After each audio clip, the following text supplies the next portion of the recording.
Hello all. Today we have Mr. Naresh Dubbudu along with us. He is CEO of Abhyaas Private Limited. He is NIT Warangal Gold Medalist, IIM Bangalore alumnus. Not only that, he is master of turning coffee into strategy. It is not me who is saying that. It's Economic Times itself. So he got recently an award from Economic Times Awards 2025 in Visionary Entrepreneur Driving Innovation in Education 2025. Under his leadership, Abhyaas not only redefining the future of learning, but also making education as engaging as possible.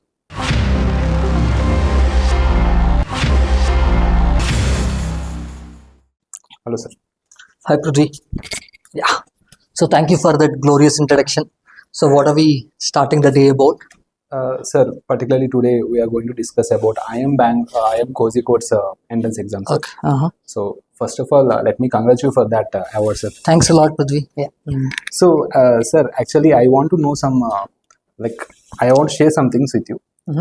Like being a 2016 graduate myself, I'm a little bit jealous about the present generation's opportunities, sir. Like entering into IIMs just after plus 2 and even in analysis also. So, like considering these things, like rise of undergraduate courses in IIMs. So, how do you see this? Like, is BTech losing its relevance? I think when you say that, Prithvi, like you said, if you are as 2016 graduate, you're feeling that. As someone who has done BTech myself from NIT, I think I should also take offense at that. But having said that, I think it's a very valid question that you've asked. With so many of these otherwise elite PG institutions like IIMs offering undergraduate programs, what does it mean for the future? Yes. I think we should understand that this is also happening in the generation where AI is disrupting the industry. That is also a reason. For example, IIM Indore is the first one to start this undergraduate program that happened 10 years back. But why in the last couple of years you see many more new IIMs offering these undergraduate programs? I think there's a lot of, with AI coming in, I think journalists are going to come back into vogue. I think the feeling of specialists, when you talk about BTech guys, when you talk about MBBS, when you talk about people who are specialists in their domain, I think AI actually makes problem solvers, people who are having generalized skill sets, a lot more valuable than people who are only having a niche skill. That's what AI is going to do in the future. That's why you see this emergence of why IIMs and B schools offering a lot of undergraduate programs in India. Okay. So, as you said about skill set, so coming to skills, what can be the new age skills a student should learn in the coming Industry 5.0, sir? Yeah, I think first of all, when you say Industry 5.0, I think we should talk about what Industry 5.0 means, right? Yeah. So I think we should understand that industry, when the word industry has started with the mechanical or machines, right? Whenever the machines were first made, we call them steam engines or the initial set of thing, right? That was in 1700s and 1800s. Mass production things started like that. Then later we had things like electricity started, electric machines started working with electricity. That happened in the 1800s and later on. Industry 3.0 is when I would say as recently as 50, 60 years back, when electronics started going into machines. Right, when you started having, cars were, when they were just mechanical or electrical machines itself, and now electronics, a lot of things are there within that. That's a kind of 1970s and stuff. We started putting electronics into machines, right? Now, that is Industry 3.0. When people talk about the industry that you are in, as you said, 2016 graduate, you have all been Industry 4.0, where you had some kind of smart tech, some kind of technology where there's a kind of, you have a smart electronics involved into machines that are speaking to you. We had in the last 5 years or so Alexas involved and stuff like that, Siris and stuff. Yeah. But do understand some kind of IoT, Internet of Things and stuff. All this existed in somewhere in late 2010s and stuff like that. But with the emergence of AI, what's happening is the Industry 4.0 has become completely, it was all about productivity, efficiency. How can we do things quickly? How can you do things with less errors and stuff? Because AI is involved and stuff. But Industry 5.0, the word that you used, which people are contemplating will exist after AI.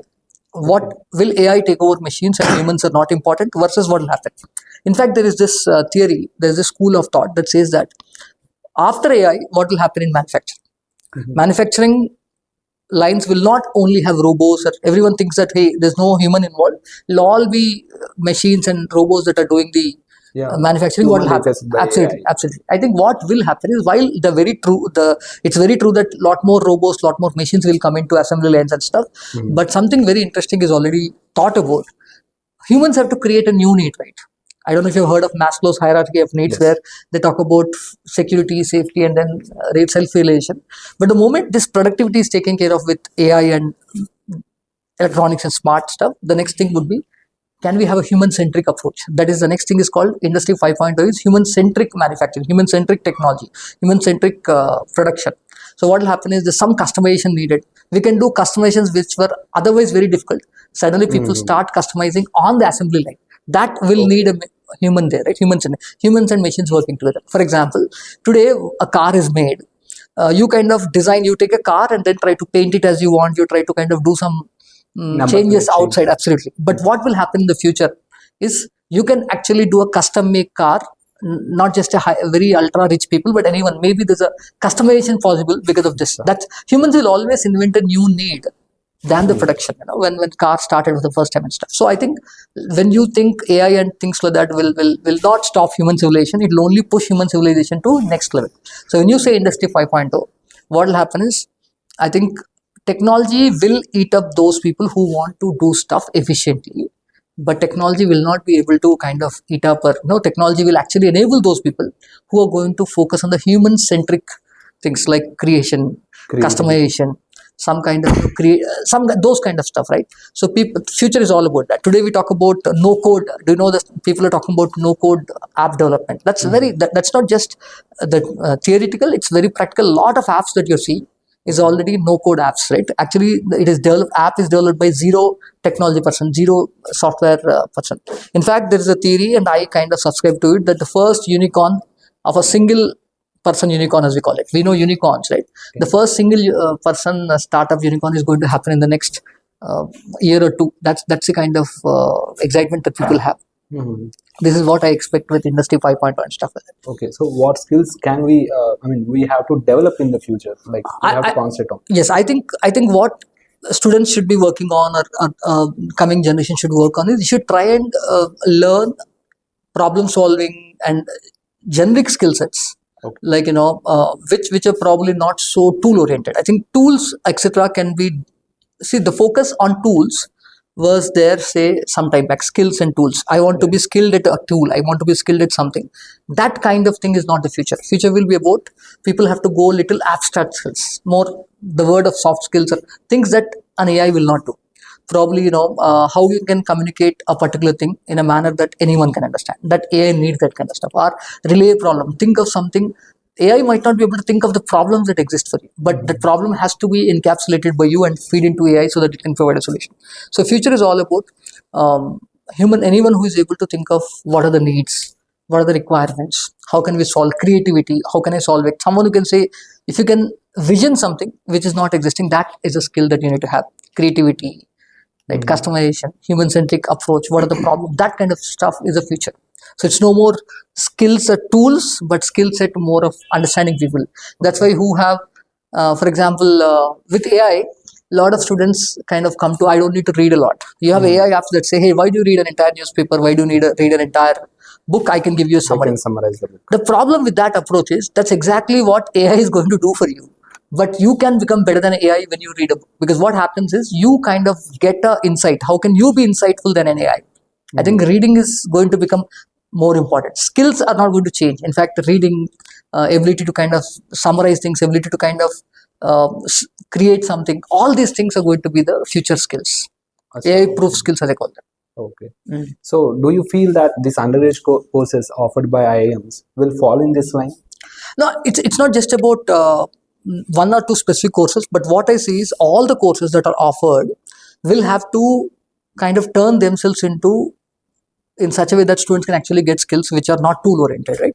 So what will happen in future is, for example, why generalized courses? See, IIMs courses in management, they are aimed at giving kids some level of general. When IPM started with IIM Indore, their main focus was, graduate students should not focus on so narrow a specialization. Let's kind of have a broad umbrella, kind of create a kind of mix of courses, mixed domains and stuff like that. I think that is the approach that will help students in the future in the world of AI.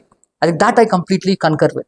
So it's not just IIMs. The lot of liberal universities that people do, and any course, when you ensure that the student actually gets kind of learnings which is not tool oriented, which is not specific domain oriented, I think it will be very useful. In that way, I think IIM undergraduate course are very good, and AI has come as a good advantage to them. Otherwise, IIMs were always stating, when I was at IIM Bangalore, I mean, 15, 16, 17 years back, I think we never ever expected that IIMs will ever offer an undergraduate course. But today, IIM Bangalore has started offering that DBE course online, and IIM Kozhikode is starting this new course. BMS course, yeah. So all these courses that are coming, I see they are very much in tune with what's happening in the real world. I think more IIMs should offer such courses. More capable people who are there to going on to a very technical thing, they might want to get onto this bandwagon. That's what is happening. Okay, sir. Coming to these courses, like as you said, IIM Bangalore is offering an online course. IIM Kozhikode now recently it has offered BMS program in 4 years. IPMAT Indore and Rohtak has offered 5-year IPMAT integrated course that they are offering MBA as well. So among these three programs, which one is better, or which has a better edge or the others? I think it's very difficult to answer. It's like almost saying, what color do you like? Everyone has a different interest, right?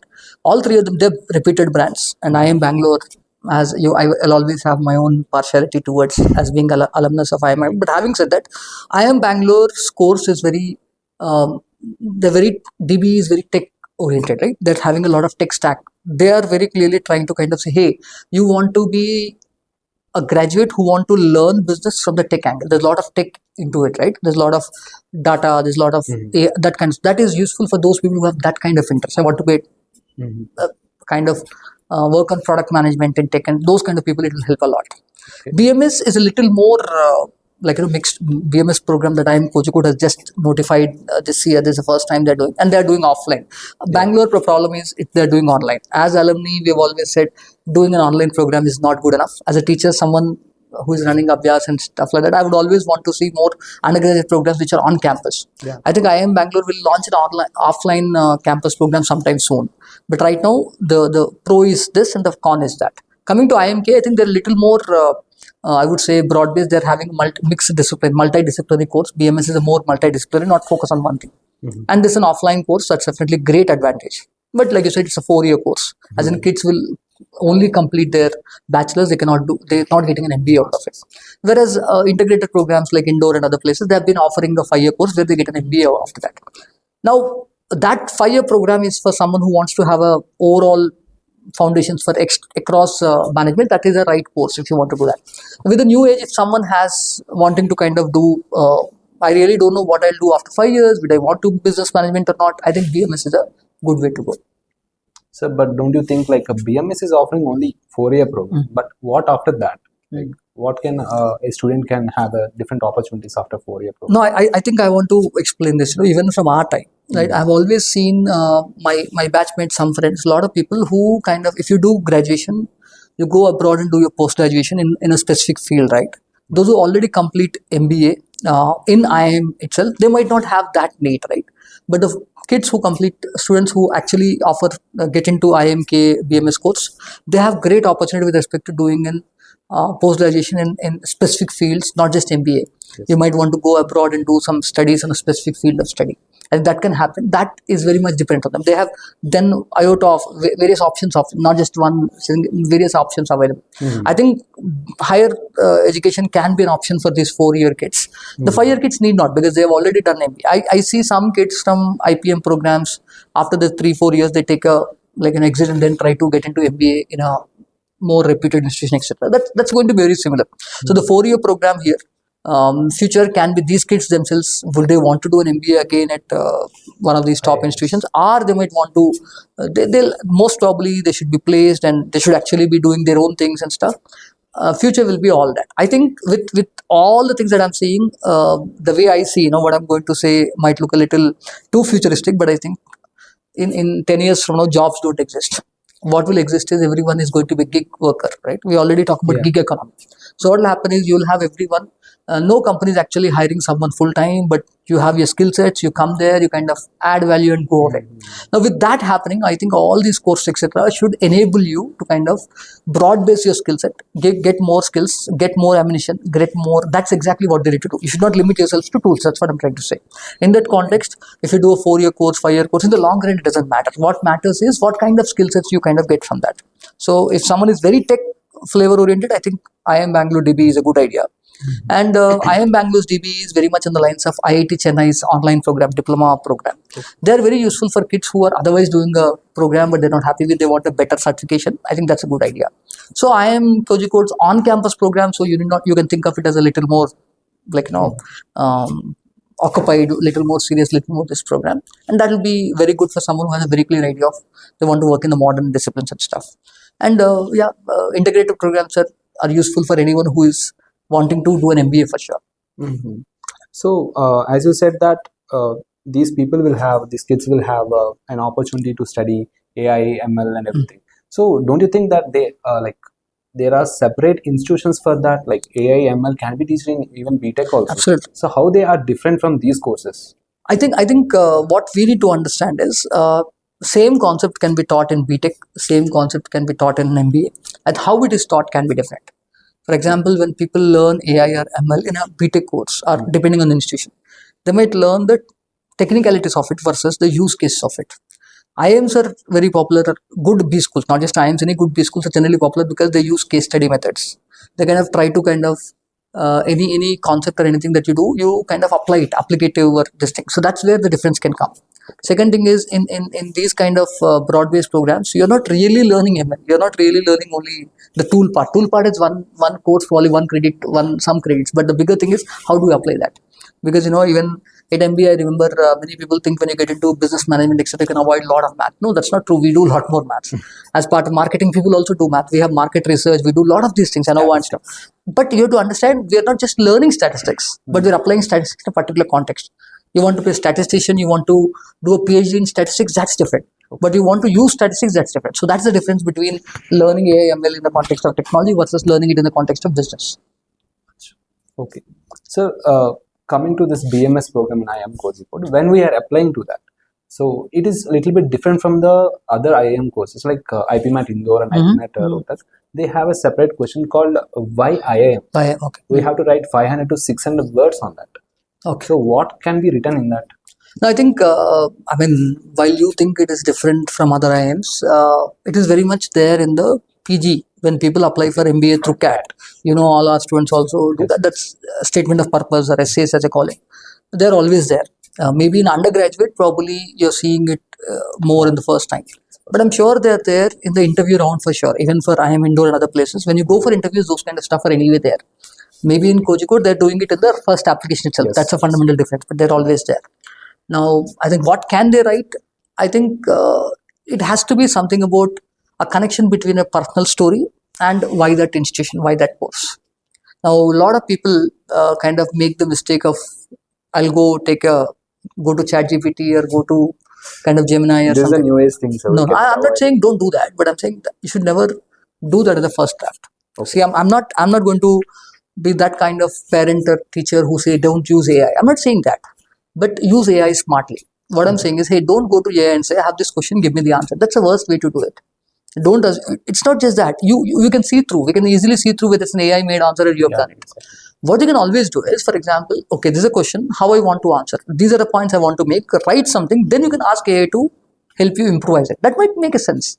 Generally, trust me, they all have AI filters, all these big institutions, they can do that. Okay, it's better. So I'm saying don't use too much of AI. And the first thing is, if you use AI, for example, you took the same question, assume anyone who asks that question, AI gives an answer. What is the difference between the answer you write and someone else writes? Mostly similar. Similar. That's exactly the problem.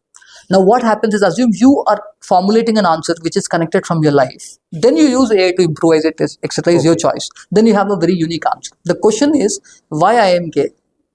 And then you have to connect with, hey, I have these interests. This is what I've done. This is what I want to do.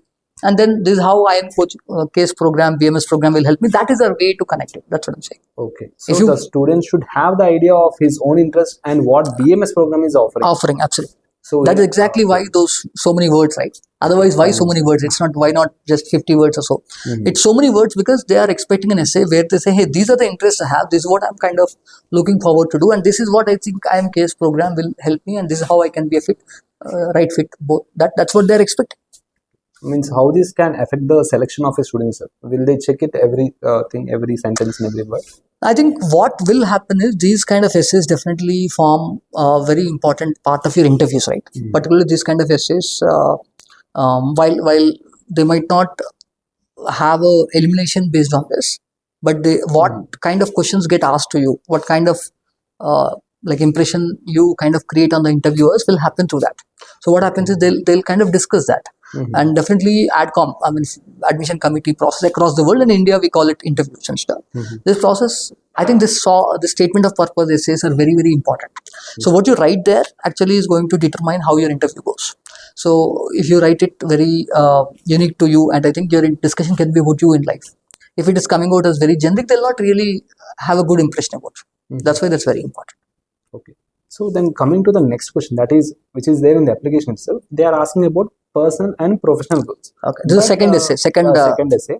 So, but I think that what can a student who just completed +2 can have a professional and personal goals? No, I think I completely agree with you. I completely concur with you. A lot of times what happens is, I'm sure these institutions themselves, there's a huge difference between the quality of essays expected from a UG candidate and a PG candidate. Someone who's trying to get into undergraduation or graduation versus someone who's getting into post-graduation. Someone who's getting into post-graduation after CAT or stuff like that, they expect a lot more clear goals, what I want to do in the next 5 years, what I want to do in the next like that. But at this age, you're right, at the age of 17, 18, I'm sure no institution is expecting the kid to know what they will do after 10 years. No, that's not the goal. When they say personal professional goals, unlike a PG candidate where I expect a lot more clarity, lot more research with respect to what is there out in the industry, do I know, etc.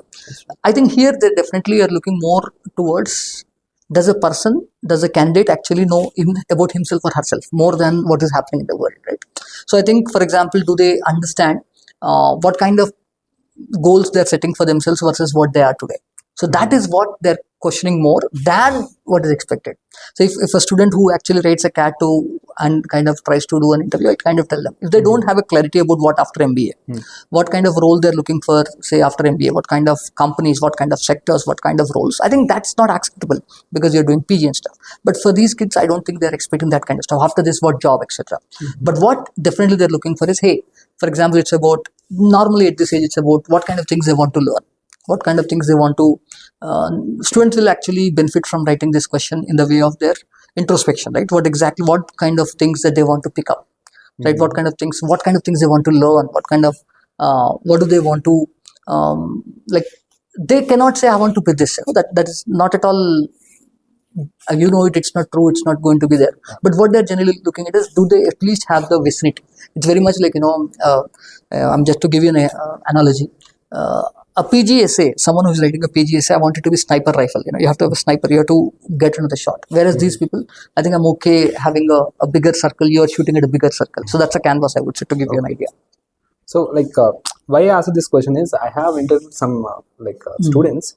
They said that, what is your professional goal? When they ask about this question, they said that we want to start a startup in coming 5 years, like that. So will that question be, will that answer be good enough to write in that? No, I think that's what I'm saying. See, I want to start up or I want to do something that is absolutely okay, particularly for UG. Okay. For a PG candidate, I think if you want to start up, what's stopping you now? The question would be, if you are writing CAT and you have got, what's stopping you now starting up, right? For a 12th grader, if I have a startup after 5 years from now, 3 years from now, I think that is more understandable. So like I said, it is more about age-appropriate answers. The essays also, for example, IIM Kozhikode might ask the same question. What are your professional goals to someone who is getting into their MBA program also? But then the sharpness, the clarity with which they expect the answer versus they expect from an UG candidate could be different. UG candidate, they're understanding, hey, do they have an iota understanding, where vicinity? That's what they're looking at. So can we bluff in that, sir? Like, can we fake something? I think, first of all, I've been on IIM panels a couple of years, very long back. So much before this thing. But what I kind of keep telling you is, the feeling that you call bluffing, the feeling that students feel bluffing, is what you feel. But the moment you sit, you kind of look at the people, the professors, the alum. I participated in IIM Bangalore selections and alumni. So what happens is the panelists, you call it bluffing, they call it lying. Now please understand, the easiest thing to do is come across as weak or as someone who does not know stuff versus come across as someone who is faking or who is bluffing. You are on the ladder of selection. I think those who bluff, those who fake are on the lowest ladder versus those who at least are genuine and sound peak. You have to understand that. There's no need, right? And particularly at this age, I mean, in every age it's not acceptable, but at this age, it's not at all expected. You guys are the students are 17. I think they expect you to have that level of maturity, nothing more than that. No need to kind of do that. Right? Already, I feel this generation, they're a lot more confident than the previous generations. They sound like, while they think they're assertive, they sound arrogant at times. They sound, that is already there, but I don't think we should never ever encourage. In fact, I keep telling, whether it's PG or UG students, I think never ever knowingly give a wrong answer. Never ever knowingly say something that you don't know about. It's always good to say, I'm sorry, I don't know. That works wonders for you. Trust me, for those who want to be genuine. Yeah. Yeah, and actually in the application, so there are some other columns also, like about sports and extracurricular activities, which are not necessary, but what they can fill in that. Like, I mean, they don't have any certificates in showing in them. Like, I participated in inter-school competition. We cannot have a certificate for that. Now, I think some of those things, when they are asking, the two ways to write them, right? Like you said, those who have participated, those who have done, but they don't have certificates, they are hygiene. Okay. You did something in 6th standard, 7th standard, 8th standard. You might have a small prize here and there. You can write them, but then as a proof, you cannot give a certificate. You can have at least the photo of what you've taken, what picture you have taken, something like that. But please understand, when you write something very big, someone participated in under 15 national or under something like that, they expect that to be proved. When they because you are not going to get weightage for winning a competition, winning an inter-house competition within a school and something. That's not going to be something. That will be hygiene. It might, this guy has some kind of activities. How you come across is important. But you say, I've kind of represented India, or I've represented a particular state and interstate. That they expect you to kind of have a proof if need be. That's the difference between hygiene versus excellence. You every one of us has hygiene, right? People kind of play, people kind of do some kind of stuff in school. That's okay. That's fine. You can write what you have done. There you're not really getting a brownie point. At the same time, someone who really has done something. Hey, why not? Someone has actually represented a state in a competition. They have to definitely mention. Okay. Not everyone has great point in every column. Someone who is very good academically, their SOP might look great. Someone who has sports column will look good. Someone who's a head boy, head girl in their thing and they've done something. They're something good. It depends on what kind of work they do. Some people might have 2 or 3. Some people might have only 1. It depends on them. So much just in the application, sir. So like... and I don't believe, I want to, maybe through this interview that you're asking, let me clarify, no institution, not just IIMK, but no institution for that matter. I think the answers you write in application is not going to be used to eliminate you. So please understand this. What will happen is the answers you write there will signal your strong or weak candidature to the interviewer. That's what you need to understand. Okay. So the best way you represent, the most honest way you represent, I think it's better off you will come across in the interview. So coming to the aptitude test, BMSAT, which is going to be conducted on 22nd June. So it's coming after IPMAT Indore. Okay. So what expectation that do you have on the difficulty of the paper? No, I think, as you know, this is first time they're doing it. They did not give too much information outside. They probably also interviews also they started doing. I think we're also trying to kind of, as part of our channel, we want to interview someone from IIMK team. We'll probably do it sometime. They've just done very few interviews or just started or something. From whatever understanding we already have is, from whatever discussions I'm having and stuff, they expect the paper to be the same level as Indore. Okay. So whatever IPMAT Indore paper people are preparing for, you can expect the level of difficulty to be same. The kind of questions, etc., we'll only know, they'll also release some models, etc., we'll understand that. But level of difficulty, you can expect it to be IIM Indore. Even in terms of ranking and stuff, IIM Indore and Kozhikode are like competing, and I don't think they'll not have papers which are lower than them. So quality of level of toughness could be similar, yes. Exact details, the institution needs to announce more. I think they'll do more interviews. I think they just started. They've not yet explained their program to too many people. They've just released a notification. They've just started. I think, in fact, in our channel also, Prithvi, we are trying to kind of We've invited them. We might have them soon sometime. Yes. So, coming to the last question, sir, like how can our platforms like ours, like Abhyaas, can help students in this journey, sir? I think it's a question that I wish all of you can answer better, but still I would say, I think recently, to give you an understanding of why Abhyaas is different from other test prep brands, right? One of our topper recently in CLAT, the one who cracked All India top 47 rank. I really loved when the girl said, Abhyaas is not an institution that force feeds you too much of videos, force feeds you too much of content. I think we know it's like this, we are a chef who know it's like teaching, preparation, coaching is also like cooking. I don't want to undercook my students. I don't want to overcook my students. We know the appropriate amount of cooking, right? Because the world is so, as a coach, as a teacher, what I do can impact students. That is, you can stress them a lot, you can push them a lot, you can confuse them a lot, you can say, I do all this. That also is going to be stressful. I cannot put it in any better way than a student herself, a topper, has put in the recent CLAT.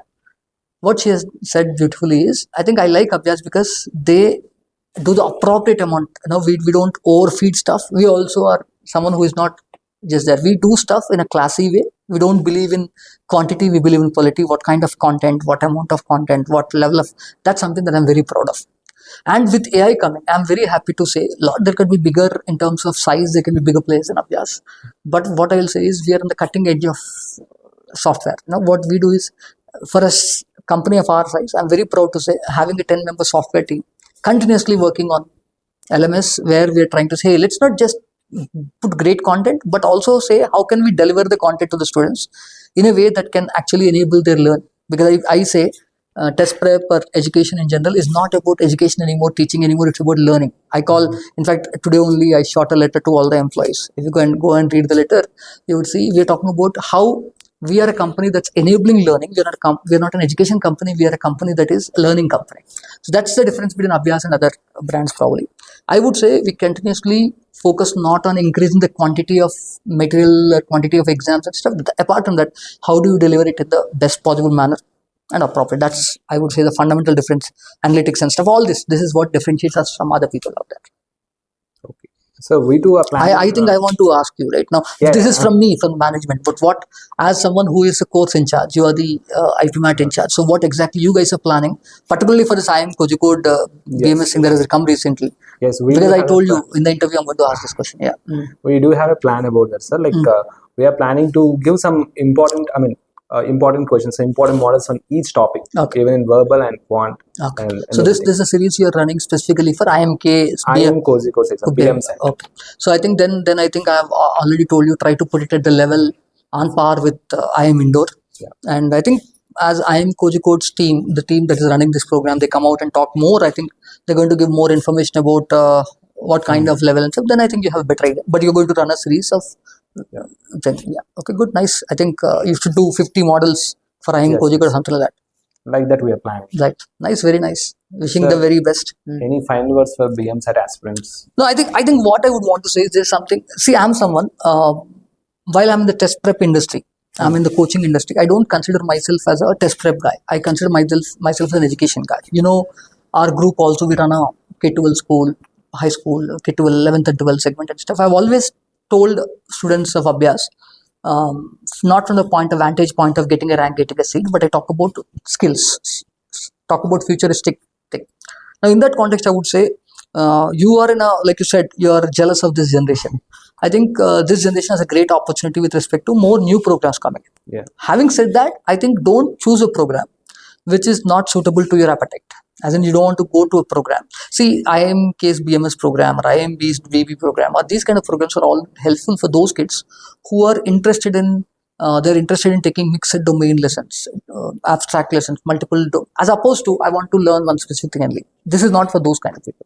So I think if you are someone who is looking for very big brand on your resume, you want to show some big achievement and also learn something, you're comfortable learning something which is multidisciplinary,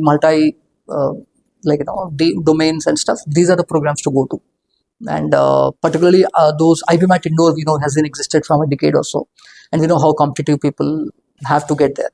I think when IIM Bangalore launched DB program last year, Mhm. I was, I can say as a not just as alumnus of IIM Bangalore, but even as Abhyaas founder, I was a little disappointed because at the end of the day, it's an online program. Mhm. I could not get my top students who are otherwise vying for IPMAT indoor to apply for that. But I can definitely say this time, IIM Kozhikode being a top IIM again, and they are doing an on-campus program. I think this is a great opportunity for all those who are seriously looking for IPM indoor. I think that's the thing I would say. Yeah. Thank you so much, sir, for your wonderful insights. So, like this, keep watching our channel and please like and share and subscribe to our channel. Thank you. All the best.